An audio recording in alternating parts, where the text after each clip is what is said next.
AP Studio. I wanted to talk you through how to adjust the sizing of your images to upload to the AP website. First off, let's go ahead and open up a file. Mhm. And what would be a good one here? How about this one's a neat one. All right. This is a picture I took a few years back. Um, it's right off of Ferry Road.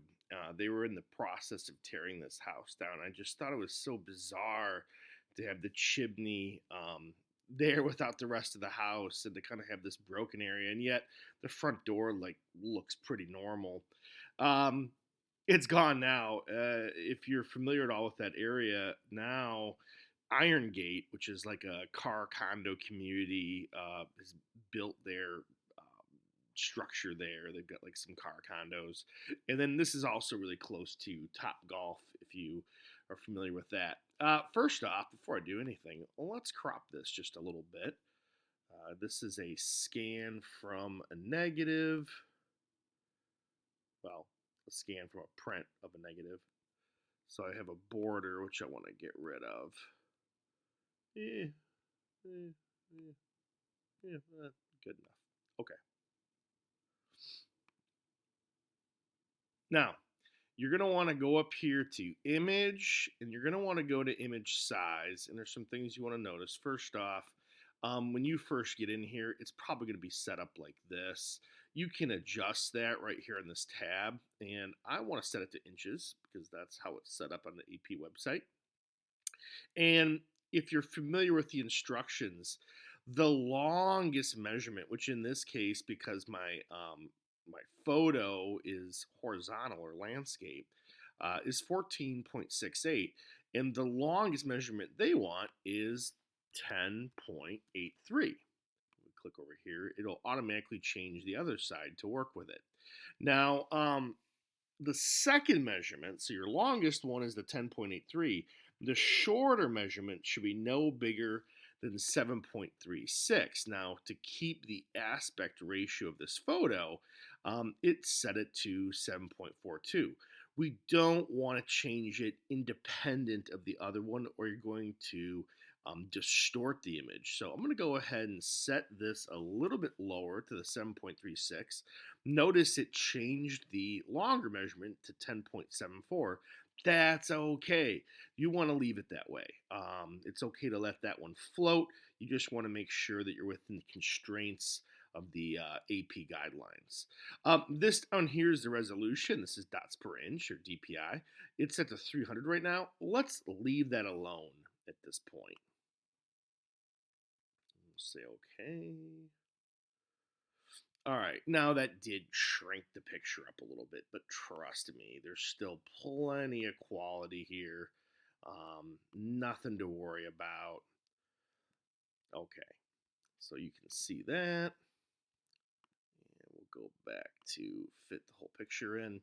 Now, after I have that set up, I do need to save it. So I'm going to export it as a JPEG. All right. And then you can always change the file format here as well.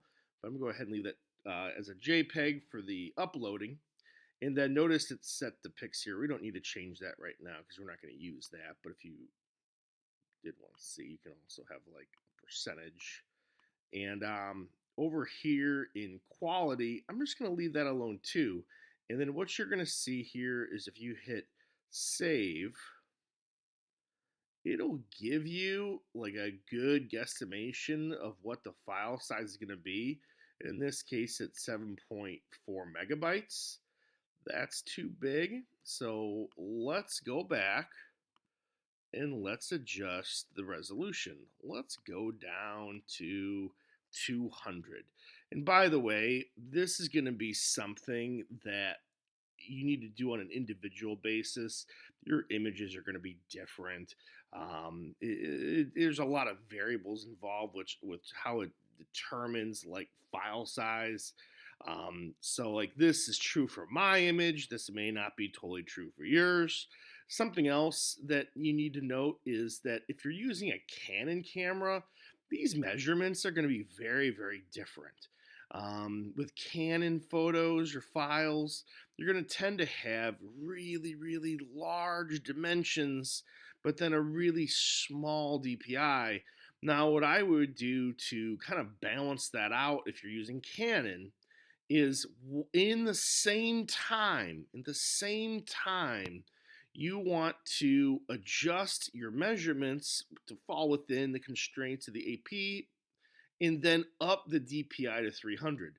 What you don't want to do is to reduce the dimensions of your image, save it with a smaller resolution, and then try to increase the resolution. You will destroy your photo that way. You're not going to ever increase quality. You can really only decrease quality. Another note, please do this with a copy of a file because right now I've effectively destroyed the image. It's not destroyed, but I've reduced the quality by quite a bit. So you want to retain your original file. Do this all on a copy of your image. All right, let me go back in here. We're going to export this as a JPEG again. And let's see what we have. 3.5 megabytes. We are real close now. Super close. One more time. And I know this is a pain. It is a pain. But you want to try to have it as close to 3 megabytes as possible without going over. That will give you the very best quality. So let's try it again. Let's just go 180. I think that's going to get us really close now. File, export to JPEG. Just double checking everything here. Save it. 2.6. Let's go ahead and go with it. Now, you can up it more. You can keep fiddling with it. But that's probably good enough for my purposes right now. Let's double check it out here. Sometimes there is a little bit of a discrepancy between those two measurements. See, it's actually 2.8. It said 2.6 in there. It's actually 2.8. That's just how things go. This was just a guesstimate. Now you got the actual file. Okay. This is perfect for uploading, so you're good to go. I was going to show you with another example here. If you feel like you're good, you can go ahead and end the video now. But let me close this one. Yes, okay to close. And I'm going to do one that's vertical. So let me go in here. In this picture, might look familiar. Kevin and Kyle went here not long ago to take some pictures. I took some photos here, but I took it like years and years ago. The house is still pretty dilapidated though. All right, first I got to crop this thing. I'm actually not liking the top. I'm not sure what I did here. If it was like the film was damaged or maybe I burned it in a lot. It's okay. All right, that looks pretty decent. Now, let me go into image size. Now it's reversed, so the width is the smaller measurement. So let's go ahead and make that 7.36. Let the other one float. It's perfect. It falls within that 10.83 on the longer measurement. So we're good to go with that. Let's go ahead and say okay.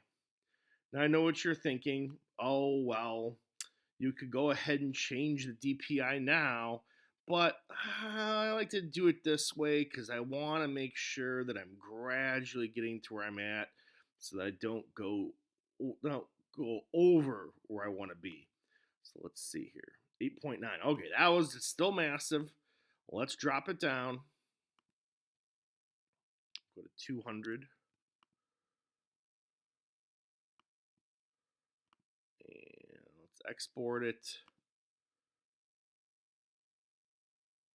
Save. 3.7, still a little big.